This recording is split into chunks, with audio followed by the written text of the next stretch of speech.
Hello, ladies and gentlemen. This is Marvin KRAZY Crawford, author of How to Find Success by Losing Your Mind.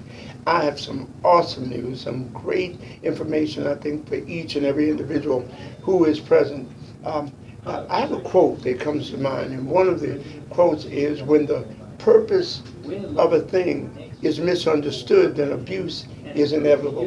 When your purpose, the reason for which something was created, is misunderstood or not understood, then abuse is inevitable. You cannot help but abuse your time, your talents, and your treasures. You cannot help but abuse the purpose with which you were given to accomplish a goal. Let me give you an example. It is said that one of the richest places in the face of the planet has nothing to do with banks, has nothing to do with stock markets, has nothing to do with the gold mines that populate the African continents. No, but the richest place on the face of the earth is actually the cemetery. Why? Because in the ground of this cemetery are books that will never be written, never read, great dances never performed, great sermons never uttered, great inventions never created, because they died within the hearts of the men and women to whom they were given. They died. In other words, the purpose for which they were created passes away as they pass on. And I would just say to you that one of the worst tragedies you can ever do in your life, one of the first worst tragedies you can ever witness, would be that of a purposeless life. I've heard it said specificity is the basis for cooperation. So if you and I are created with a purpose, and we don't approach it specifically as to what we should do, when we should do it, who we should talk to, who we should align ourselves with, what we should read, the Word of God, information that we should obtain. When we don't do that, the abuse is inevitable, but we can't even cooperate with ourselves. I've learned that if I don't know what I'm going to do on a specific day, then I tend to lollygag. I tend to piddle, as they say in the South, just to piddling around and wasting energy and time. Now, I want to ask you this. If you, and I'm just using you, as a man or woman of God, have something that He gave you to do, and you don't do it, I want to share with you the opposite. The opposite is that if you don't go specifically according to a plan, according to the purpose that you have been given, the script that you have been given, the lecture that you have been told to deliver, if you don't do that, if you don't fill your time, guess what? You'll always follow someone else's plan.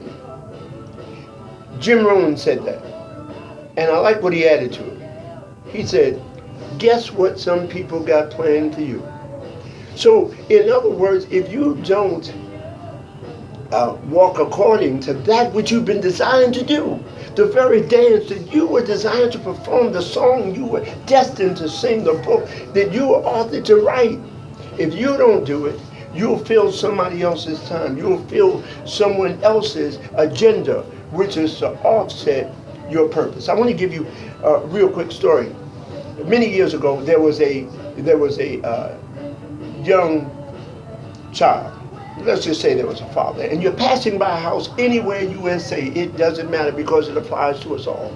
And you're passing this house, and you hear this very irate father, and he's saying to his young child, get out of my face. I'm tired of you wasting money. I'm tired of you.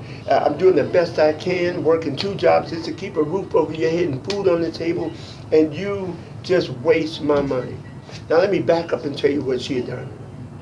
You know how you save Christmas paper from one season to the next? Well, she found this pretty gold wrapping paper, and she found this little gold ribbon somewhere in the back of his closet. Even he forgot why it was there. And she began to do what a little girl does. She began to cut and do, and he came home and he was too fit to be tied. He said, now get out of my face. She tried to explain. He said, I said, go. She went to her room. She came down the very next day, and in her hand was a box. And of course it wasn't this professional looking, but it was a box. And she handed it to him and said, "Daddy, this is for you. I tried to tell you yesterday." Oh, his heart was broken. He was devastated. He didn't know what to do. He attempted to hug her. He said, "Baby, it's all right. I'm sorry. I'm so sorry. It's been very hard, just you and I together. I work very hard and I'm stressed most of the time. I'm so sorry." She said, "It's all right, Daddy. Open the box." He takes the box smilingly from his 7-year-old girl, and he opens the box and he looks at it and he starts to yell like a lunatic all over again. "What in the heck is wrong with you? What's wrong? You take after your mother's side of the family. Don't you know? You get out of my face. Don't you know? I thought you had something here.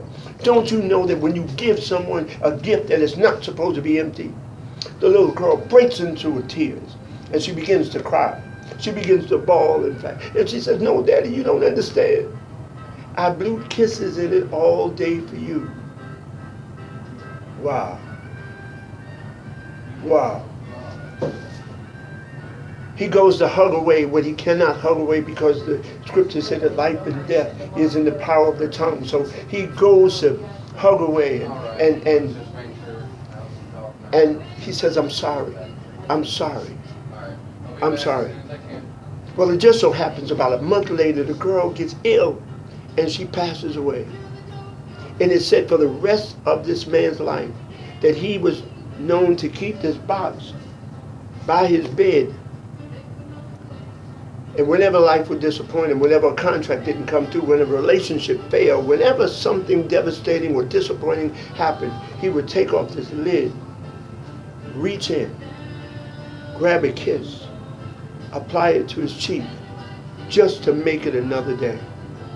So my question to you, and we at this men's conference, was the box empty? Well, of course not. And neither are you. Neither are you and I. Let's consider ourselves to be boxes, vessels, if you will, containers filled with purpose, vibrant purpose, filled with great destiny, great promise, great books, great energies, great focus, and great ability. Greater is He that is within me than he that is within the world. When we neglect to live our purpose, we will always live someone else's purpose. Guess what? Some people have purpose for you. If you've been created by a great God, wouldn't it seem natural? Wouldn't it seem correct that you also have an enemy wanting to keep you from that purpose? Ladies and gentlemen, I cannot instill in you any more than you already know, that we know what to do, but we don't do what we know. So at this convention, at this particular day in January, in this men's event, one of the things we want to do is gear up, get specific, understand and understand our purpose. And let's march boldly and become uncommon men. I'll end it with this. You've probably heard these words, that I choose not to be a common man. Me, it's my right to be uncommon if I can. I'll seek opportunity, but not security.